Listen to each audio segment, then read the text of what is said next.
तो बच्चों आज की इस वीडियो लेक्चर के अंदर हम लोग electric field intensity due to uniformly charged spherical shell और हॉलो स्फीयर इसका डेरिवेशन देखने वाले हैं। इस डेरिवेशन में करना क्या होता है, इसके अंदर ना हमारे पास एक स्फेरिकल शेल होगा, ठीक है, जो कि अंदर से हॉलो होगा। उसके सरफेस पे चार्ज्ड होंगे, बहुत सारे यूनिफॉर्मली चार्ज्ड होंगे, ठीक है। अब उससे किसी एक दूरी पर एक पॉइंट पी होगा, उस पॉइंट पी पर इस यूनिफॉर्मली चार्ज्ड स्फेरिकल शेल के वजह से कितनी इलेक्ट्रिक फील्ड इंटेंसिटी होगी, ये कैलकुलेट करने का फॉर्मूला हम डिराइव करेंगे, ठीक है। नहीं आई क्या बात समझ में? कोई बात नहीं, इस डेरिवेशन को हम लोग समझते हैं, ठीक है। तो स्टार्ट करता हूँ। सबसे पहले मैं बोलता हूँ यहाँ पे कि हम लोग कंसीडर कर लेते हैं कि हमारे पास ना एक स्फीयर है। क्या है हमारे पास? स्फीयर। तो ये हमारे पास एक स्फीयर है जिसका सेंटर क्या है? O है, ठीक है। अब यहाँ पर ना हम क्या करते हैं, एक रेडियस R अज्यूम कर लेते हैं। यहाँ पे ये जो मैंने यहाँ पे स्फीयर बोला है इसका रेडियस R है, ठीक है। अब इसके ऊपर ना हम क्या करते हैं, बहुत सारे चार्ज को अज्यूम कर लेते हैं।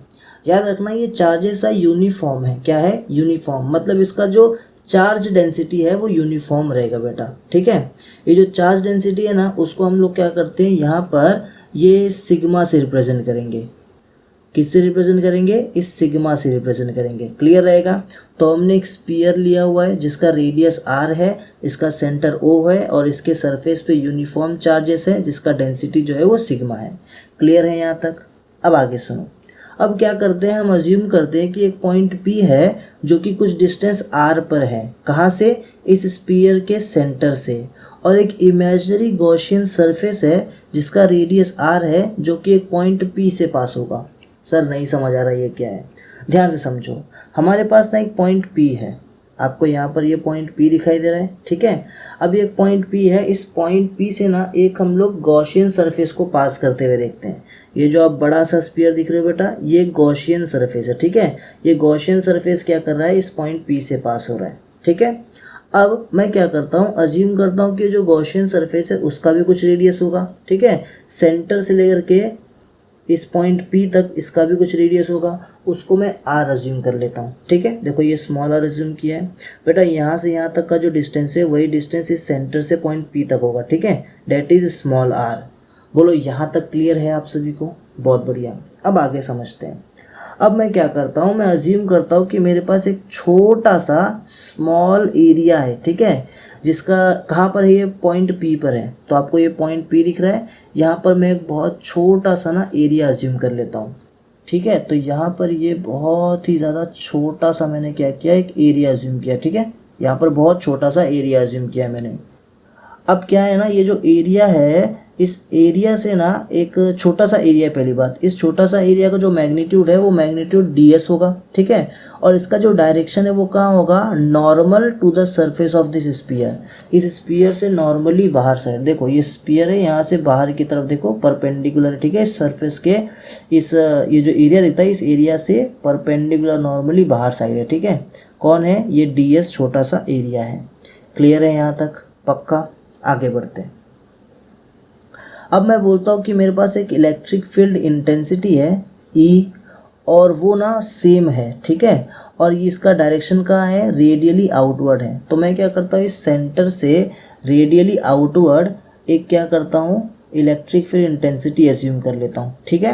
बेटा यहाँ पर एक चीज़ का ध्यान देना, ये जो इलेक्ट्रिक फील्ड इंटेंसिटी है और ये जो छोटा सा एरिया ds है, दोनों के दोनों ना आप देख रहे हो एक लाइन के ऊपर मतलब कोइंसाइड कर रहे हैं, यानी कि इनके बीच का जो एंगल है वो 0 हो जाएगा, ठीक है। इस बात का ध्यान देना। और क्या कह रहा है कि विथ, ये आपको दिखता है, इसको फाई बोलते हैं, ठीक है। Phi as the total electric flux. अब यहाँ पे बहुत सारे चार्जेस हैं तो उनके थ्रू कुछ इलेक्ट्रिक फ्लक्स भी होगा, उस इलेक्ट्रिक फ्लक्स को हम लोग ने फाई अज्यूम कर लिया है। बोलो मुझे इतना आपको समझ आ गया? पक्का एकदम? इसको फटाफट आप नोट कर लो। अभी हम लोग आगे बढ़ते हैं। तो बेटा अभी हम लोग क्या करेंगे, अभी हम लोग यहाँ पर लिखते हैं total electric flux through the Gaussian surface is given bye, यानी कि इस गॉसियन सरफेस से जो टोटल इलेक्ट्रिक फ्लक्स होगा उसका फॉर्मूला क्या होगा। आप जानते हो टोटल इलेक्ट्रिक फ्लक्स का फॉर्मूला होता है टोटल नेट फ्लक्स। हाँ, ये पूरा नेट फ्लक्स है बेटा। तो total flux is equals to closed integration of electric field intensity dot d s. बेटा डी एस क्या है? ये जो एरिया है ना वो एरिया का वेक्टर है। सर एरिया वेक्टर भी होता है? यस, आपने पढ़ा हुआ है ना। एरिया से अगर आप क्या करो, उसके सरफेस पे परपेंडिकुलर क्या कर लो, एक मतलब ये जो सरफेस एरिया है यहाँ से परपेंडिकुलर लाइन ड्रॉ कर दो तो वो क्या होगा, इस एरिया का डायरेक्शन होगा। ठीक है, तो यहाँ पे वो भी दिया हुआ है। अब आगे सुनो, हम क्या करें, इसको सॉल्व कर रहे हैं। तो देखो यहाँ पे ये डॉट प्रोडक्ट है इसका। ठीक है, तो मैं क्या करता हूँ, यहाँ पर लिखता हूँ flux is equals to close integration of E d s cos theta. Sir ये कॉस थीटा कहाँ से आया? तो जब इस डॉट प्रोडक्ट को आप सॉल्व करोगे, मैग्नीट्यूड के फॉर्म में लिखोगे तो यहाँ पे कॉस थीटा लिखना होता है ना। अब आगे देखो, मुझे पता है ये जो थीटा, ये थीटा एक्चुअल में है क्या? ये थीटा जो है ये इलेक्ट्रिक फील्ड इंटेंसिटी और ये स्मॉल एरिया जो है इसके बीच का एंगल है। और हमने पढ़ा है कि यहाँ पे इलेक्ट्रिक फील्ड इंटेंसिटी और ये जो स्मॉल एरिया है इसका बीच का एंगल कितना था? 0 था, है ना। तो मैं क्या करूँगा, इस थीटा के जगह पे जो वैल्यू है वो 0 पुट कर दूंगा। तो ये कुछ ऐसा बन जाएगा, सेम टू सेम लिखूंगा और ये कॉस थीटा के जगह पे क्या आ जाएगा? 0। अब मुझे आप बताओ कॉस 0 की वैल्यू क्या होती है? बेटा कॉस 0 की वैल्यू 1 होती है। तो 1 से ds मल्टीप्लाई होगा तो क्या होगा, यहाँ पे ds ही हो जाएगा। और आप देख रहे हो ये इंटेंसिटी जो ये यूनिफॉर्म थी है ना, तो इंटीग्रेशन के अंदर क्या होता है, जो यूनिफॉर्म यानी कि कांस्टेंट चीज़ है वो बाहर आ जाती है। तो इसके लिए ये e जो है ये बाहर आ गया है। बोलो यहाँ तक क्लियर है? तो मैं बोल दूंगा कि यहाँ पे आ जाएगा flux is equals to intensity जो कि बाहर आ चुका है, close integration of ds। Sir ये cos 0 क्या हुआ? बेटा cos 0 1 हो गया और 1 से ds मल्टीप्लाई होके यहाँ पे ds ही रह गया। समझ गए यहाँ तक? पक्का? ओके। अब यहाँ पे ये जो ds है बेटा इसका इंटीग्रेशन हो जाएगा ना। ये ds है क्या सर? सर ये जो यहाँ पर एरिया दिख रहा है ना, ये एरिया है। ठीक है, यानी कि ये जो आपको स्पीयर दिख रहा है ये स्पीयर का ये छोटा सा एरिया है। अब इस एरिया को इंटीग्रेट कर दोगे तो ये पूरा इसका सरफेस एरिया आ जाएगा, है कि नहीं? अब बताओ स्पीयर का सरफेस एरिया कितना होता है? Yes, that is 4 pi r square, है ना। तो यहाँ पे क्या होगा, वो बाहर आ जाएगा और बन जाएगा 4 पाई आर स्क्वायर। ये जो ds है ये इंटीग्रेट होकर क्या बन गया? 4 पाई आर स्क्वायर। सर ये r क्या है? ये r स्पीयर का रेडियस है। ठीक है, इसको हम लोग नंबर 1 देते हैं। बोलो यहाँ तक क्लियर है आपको? बहुत बढ़िया, इसको नोट कर लो फटाफट। अभी हम लोग आगे बढ़ते हैं।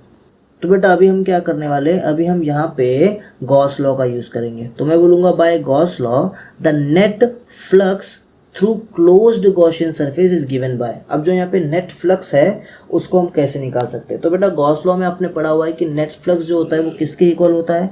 नेट फ्लक्स जो है वो charge divided by epsilon not के इक्वल होता है। सर ये Q क्या है? ये Q यहाँ का टोटल चार्ज होगा। ठीक है, और ये एप्सिलॉन नॉट क्या है? बेटा यहाँ की परमिटिविटी होगी। ठीक है, वैक्यूम की जो परमिटिविटी होती है उसको बोलते हैं हम लोग एप्सिलॉन नॉट। क्लियर है यहाँ तक? ओके। अब आगे सुनो, अब हमको ये फ्लक्स की वैल्यू पता है ना। ये फ्लक्स की वैल्यू क्या थी?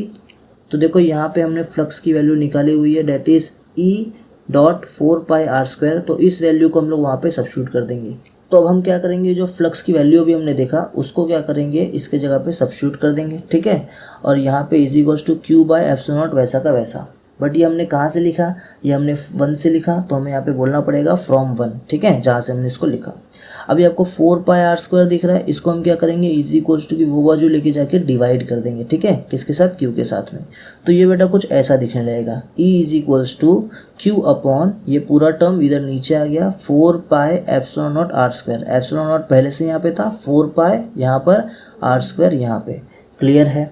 इसको हम लोग नंबर 2 दे देते हैं। यहाँ तक समझ गए? अब हम क्या करेंगे, इस Q को ना रिप्लेस करेंगे। कैसे रिप्लेस करेंगे? तो इसको रिप्लेस करने के लिए हम बोलते हैं बट ये जो सिग्मा है that is uniform charge density, उसका फॉर्मूला होता है चार्ज अपॉन एरिया, राइट। हमको क्या चाहिए? हमको ये चार्ज चाहिए। तो इस एरिया को जो यहाँ पे डिवाइड हो रहा है उसको वहाँ लेके जाते तो सिग्मा के साथ में क्या हो जाता है? मल्टीप्लाई हो जाता है। तो ये कुछ ऐसा दिखने लगेगा। अब बताओ मुझे जो एरिया है वो एरिया एक्चुअल में है क्या? सर वो एरिया, ये जो स्पीयर आपको दिख रहा है ना, इस स्पीयर का एरिया है ना। कौन सा? Surface area. तो मुझे बताओ स्पीयर का सरफेस एरिया क्या होता है? 4 पाई आर स्क्वायर। तो ए के जगह पे हम लोग क्या लिखेंगे? 4 पाई आर स्क्वायर लिखेंगे। ठीक है, क्लियर है यहाँ तक? पक्का? ए के जगह पे 4 पाई आर स्क्वायर हमने कर दिया। अब ध्यान से सुनो, हम क्या करेंगे, इस जो वैल्यू 3 है ना, इसको नंबर 3 देते हैं हम लोग। ठीक है, इसको हम लोग इस 2 के अंदर सब्स्टिट्यूट कर देंगे। क्या कर रहा हूँ मैं, ये 3 की वैल्यू को 2 को सब्स्टिट्यूट कर देता हूँ। ठीक है, 3 की जो वैल्यू है इसको 2 में सब्स्टिट्यूट करता हूँ। तो ये Q के जगह पे हम Q की जो वैल्यू यहाँ पे हमने देखा इसको सब्स्टिट्यूट कर देते हैं। तो अभी आप लोग क्या करो, फटाफट पहले इतना नोट कर लो। तो बेटा अभी मैं क्या करूँगा, मैं लिखता हूँ पुट 3 into वी गेट। तो 3 की वैल्यू को जब हम 2 में सब्स्टिट्यूट करेंगे तो कुछ ऐसा दिखेगा। सर ये कैसे हो गया? तो हमने क्या किया, ये जो क्यू है ये क्यू के जगह पे बस ये पूरी वैल्यूज़ को सब्स्टिट्यूट कर दिया, ठीक है। तो ये कुछ ऐसा दिखने लगा। अब क्या कर रहा हूँ मैं, ध्यान से सुनो। अब इस 4 से 4 को कैंसिल कर देंगे, पाई से पाई को कैंसिल कर देंगे, तो यहाँ पे क्या बचेगा, तो बेटा यहाँ पर बचेगा E is equals to sigma R square upon epsilon naught small r square. समझ गए, ठीक है। तो ये हमारा हो गया डेरिवेशन यहाँ पे कंप्लीट। इसको हम लोग बॉक्स में डाल देते हैं। बोलो इतना समझ आ गया क्या आपको? पक्का एकदम, बहुत बढ़िया। अब इसका मतलब क्या है, तो ध्यान से सुनो बेटा। मैं ये बोल रहा हूँ कि ये ही है आपका इलेक्ट्रिक फील्ड। कहाँ पे, एक पॉइंट पे, जो कि कहाँ पर है, आउटसाइड है स्पेरिकल शेल या फिर इस होलो स्फीयर के। ये जो होलो स्फीयर है जिसको हम लोग स्पेरिकल शेल भी बोलते हैं, इसके आउटसाइड यहाँ पर ये पॉइंट पी है ना, इस पे इलेक्ट्रिक फील्ड कितना होगा, तो बेटा इतना होगा, ठीक है। किस किस पे डिपेंड करता है, सिग्मा पे, आर पे यानी कि स्फीयर के रेडियस पे, एप्सिलॉन नॉट पे यहाँ की परमिटिविटी पर, और आर स्क्वायर यानी कि जो गॉसियन सरफेस है उसके रेडियस पर, ठीक है। इतनी सारी चीज़ों पे डिपेंड करता है। अब ध्यान से समझो, यही आंसर पता है कब आता है, जब आप ना एक पॉइंट चार्ज को अज्यूम करो। एक पॉइंट चार्ज से अगर आप, मतलब एक पॉइंट चार्ज है, उस पॉइंट चार्ज से किसी दूरी पर अगर आपको इंटेंसिटी फाइंड करनी हो तब भी यही वैल्यू आती है, ठीक है। तो मैं ये बोल सकता हूँ कि also this is exactly same as electric field by a point charge. एक पॉइंट चार्ज से जो इलेक्ट्रिक फील्ड इंटेंसिटी आती है ये भी एग्जैक्टली वही है, ठीक है। तो मैं ये बोल सकता हूँ here, hence we can conclude that uniformly charge sphere, जो यूनिफॉर्मली चार्ज स्फीयर है ये हमारे सामने, ये किसके इक्विवेलेंट है, ये इक्विवेलेंट है पॉइंट चार्ज के। किसके इक्विवेलेंट है, पॉइंट चार्ज के। अच्छा, कहाँ से, एट इट सेंटर, मतलब ये स्फीयर के सेंटर से, मतलब ये स्फीयर के सेंटर से जो इलेक्ट्रिक फील्ड इंटेंसिटी हम कैलकुलेट कर रहे हैं, वही इलेक्ट्रिक फील्ड इंटेंसिटी एक पॉइंट चार्ज का भी होगा उसके सेंटर पे। मतलब यहाँ पे अगर हमने ये सेंटर की जगह पे एक पॉइंट चार्ज अज्यूम कर लिए तब भी इंटेंसिटी इतनी ही होगी, ठीक है। ये इसका कहने का मतलब है। क्लियर है यहाँ तक? अब आगे बढ़ते हैं। अब बेटा इसके 2 केसेस हैं, वो केस हमको समझना है, ठीक है। मतलब क्या है कि ये पॉइंट P जो है ना, यहाँ पे इस पॉइंट P को हम लोग दूसरे पॉइंट पर रख के देखेंगे और वहाँ पे इंटेंसिटी क्या है इसको समझने की कोशिश करेंगे, ठीक है। देखो ध्यान से, इतना पहले नोट कर लो आप लोग। तो अब यहाँ पर देखो, वापस से मैं ये स्फीयर ले लिया हूँ। सबसे पहला वाला केस कंसिडर करते हैं। तो सबसे पहला केस समझता हूँ कि जो मेरा पॉइंट P है ना, वो लाई कर रहा है सरफेस के ऊपर, ठीक है। ये जो चार्ज स्फीयर है इसके सरफेस पे ही मेरा पॉइंट P लाई कर रहा है। तो पहले पॉइंट P कुछ यहाँ पर था, अब वो पॉइंट P जो ये सरफेस पे आ जाएगा। तो मेरा पॉइंट P देखो कहाँ आ गया, ये देखो यहाँ पे, ये सरफेस पे आ गया। इतना समझ गए? अच्छा, तो जो मेरा गॉसियन सरफेस है वो भी इसी के ऊपर बनेगा। देखो यहाँ पे गॉसियन सरफेस बन गया। अच्छा, अगर गॉसियन सरफेस भी यहाँ पर जो मेरा यहाँ पर है, तो जो मेरा स्मॉल r है वो भी कितना होगा बेटा, वो भी छोटा हो जाएगा कि नहीं, इतना सा हो जाएगा। तो देखो यहाँ पे जो r है, ये r और ये जो स्मॉल r है, ये दोनों तो इक्वल हो गए, है कि नहीं। तो मेरा फर्स्ट जो केस है वो भी यही है कि पॉइंट P जो है वो अब स्फीयर के ऊपर आ गया है। तो इस केस में जो कैपिटल R है वो स्मॉल r के इक्वल हो जाएगा, यानी कि कुछ ऐसा हो जाएगा यहाँ पे। अच्छा, अगर इसी को हम लोग क्या करते हैं, वो इंटेंसिटी के फॉर्मूले में सब्स्टिट्यूट करते हैं, तो क्या हो जाएगा, नीचे जो स्मॉल r था वहाँ पर कैपिटल R हो जाएगा, because small r capital R के इक्वल है। तो ये r और r क्या हो जाएगा, कैंसिल हो जाएगा, और यहाँ पर intensity is equal to sigma divided by epsilon naught आ जाएगा। समझ गए? इसको हम लोग बॉक्स बना लेते हैं। तो ये चीज़ आपको याद रहेगा, अगर आपका पॉइंट P जो है वो सरफेस पे लाई कर रहा है चार्ज स्फीयर के, तो आप ये वाली फॉर्मूला लगाओगे इंटेंसिटी के लिए, ठीक है। अच्छा, एक और केस है इसके अंदर, केस नंबर 2। अगर आपका पॉइंट P जो है वो स्फीयर के अंदर लाई कर गया तो क्या होगा? सर इसका मतलब क्या? तो बेटा इसका मतलब जो आपका पॉइंट P है ना, वो अभी यहाँ पर कहीं है, ठीक है। पॉइंट P यहाँ पर कहीं आ गया, ये स्फीयर के अंदर आ गया। कहाँ गया? इस स्फीयर के अंदर आ गया पॉइंट P आपका, ठीक है। अब इस केस में क्या करोगे? तो बेटा ध्यान से सुनो।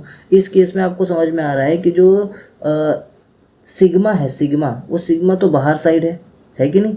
सिग्मा कहाँ है? बाहर साइड। तो जो चार्ज डेंसिटी है जिस पे ये इंटेंसिटी डायरेक्टली डिपेंड करता है, वो चार्ज डेंसिटी तो है ही नहीं, क्योंकि पॉइंट P तो अंदर है और अंदर कोई भी आपको चार्ज नहीं दिख रहा। कोई भी चार्ज है क्या अंदर? नहीं। तो मैं ऐसा बोलूँगा कि since there is no charge inside sphere, sphere के अंदर तो कोई चार्ज है ही नहीं। अगर यहाँ पर कोई चार्ज नहीं है तो कोई इंटेंसिटी भी नहीं होगी, इंटेंसिटी बोल रहा हूँ सॉरी, कोई क्या बोलते हैं उसको, चार्ज डेंसिटी भी नहीं होगा यहाँ पे, है कि नहीं। चार्ज डेंसिटी यानी सिग्मा, कोई सिग्मा होगा क्या यहाँ पे, बिल्कुल नहीं होगा। तो ऐसे केस में मैं बोल सकता हूँ कि यहाँ पे इंटेंसिटी भी नहीं होगी, क्योंकि अगर ये ज़ीरो हो गया तो ये पूरी वैल्यू ज़ीरो हो जाएगी और आपकी इंटेंसिटी भी क्या जाएगी, ज़ीरो आ जाएगी। तो कहने का मतलब है कि किसी भी स्फीयर के अंदर अगर पॉइंट लाई कर रहा है तो वहाँ पर इंटेंसिटी ज़ीरो हो जाएगी, ठीक है। तो इसको भी बॉक्स बना लेता हूँ और ये चीज़ का आप ध्यान रखना। सो इस तरह से हमने electric field intensity due to uniformly charged spherical shell और होलो स्फीयर इसको समझ लिया है। अब हम लोग क्या करेंगे, इसके बाद का डेरिवेशन करेंगे, यानी कि एक इनफाइनाइट लेंथ का अगर आपके पास क्या है, वायर है, तो उसके थ्रू इलेक्ट्रिक फील्ड इंटेंसिटी किसी पॉइंट पे कैसे कैलकुलेट किया जाए इसको समझेंगे, ठीक है। सो तब तक के लिए बाय बाय।